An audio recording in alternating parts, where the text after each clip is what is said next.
You've just found out from your doctor that you're diabetic. In fact, not only diabetic, but extremely diabetic. Is there any hope for you? Is there any solution? You'd better believe there is. You don't have to be smart, you don't have to be a great athlete, and best of all, you don't have to be all that self-disciplined.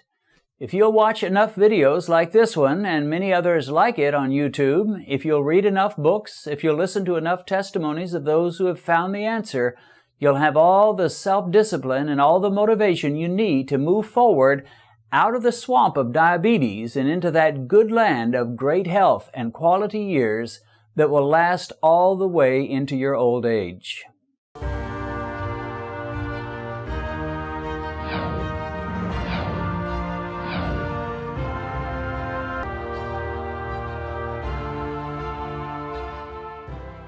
Let's have a little review of some of the major points from the earlier videos. Now, what I've been sharing with you on these videos centers around one main point, and that is that high blood sugar is the result of too much carbohydrate in your diet. It doesn't take a rocket scientist to figure out that the solution to high blood sugar, therefore, is to restrict the quantity of carbohydrates in the foods that you eat. The diabetic's greatest physical need is to get those blood sugar levels down in a hurry before they do permanent damage to his body and eventually shorten his or her life considerably. If standing on your head 2 hours a day would significantly lower your blood sugar, you ought to be standing on your head. If dyeing your hair orange would do it, then run to the store and ask for orange hair dye without delay. But of course, those things will do nothing to lower your blood sugar. What will do it for you is to reduce the number of carbs that you're eating daily and at every meal. Studies and case histories prove this beyond a doubt.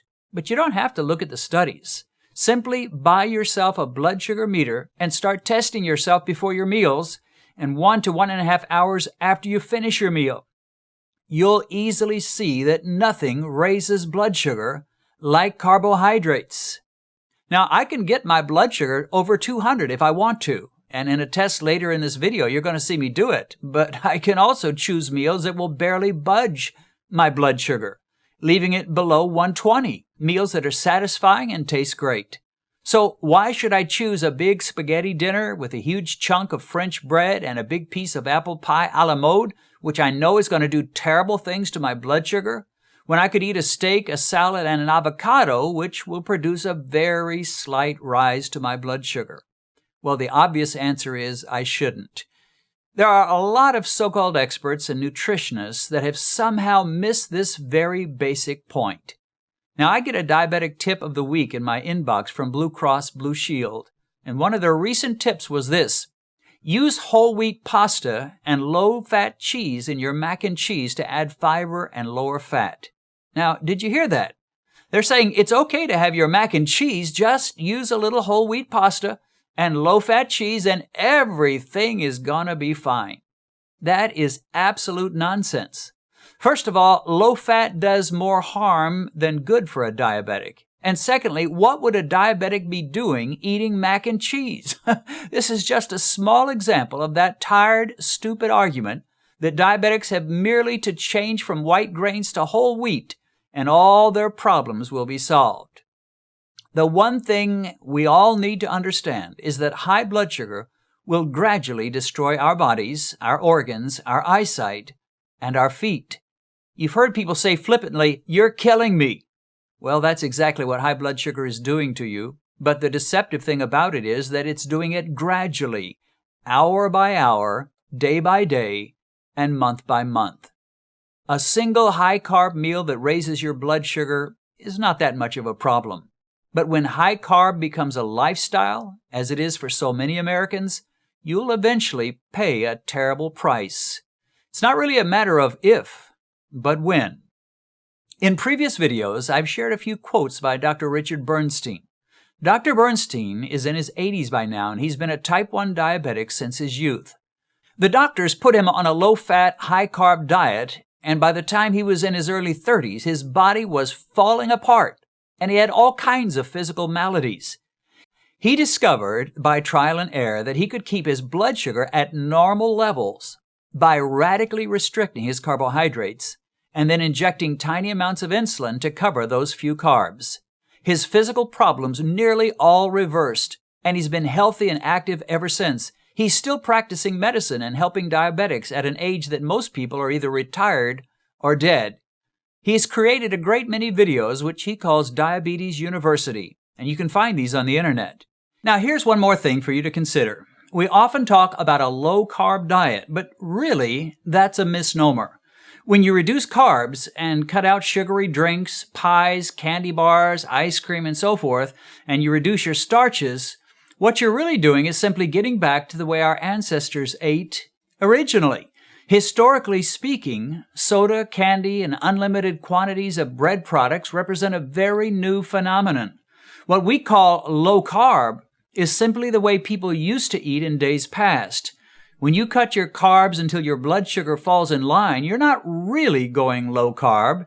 It would be more accurate to call it normal carb or reasonable carb or sensible carb. But of course, people would probably look at you funny if you told them you've decided on a normal carb diet.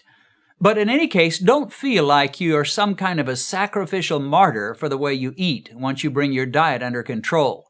You're simply eating the way you should have been eating all along, and the way everybody else in the world would be eating if they had much sense. Most people don't realize it, but in the last 120 years or so, the diet of our world has drastically changed, and it has not been for the better. We've glutted ourselves on sugar, we've gorged ourselves on white bread products, and we've drunk ourselves into disease with sodas, super sweetened, super concentrated fruit juices, and we've deceived ourselves with the notion that the so-called energy drinks, jammed and crammed with sugar and corn syrup, are somehow good for us.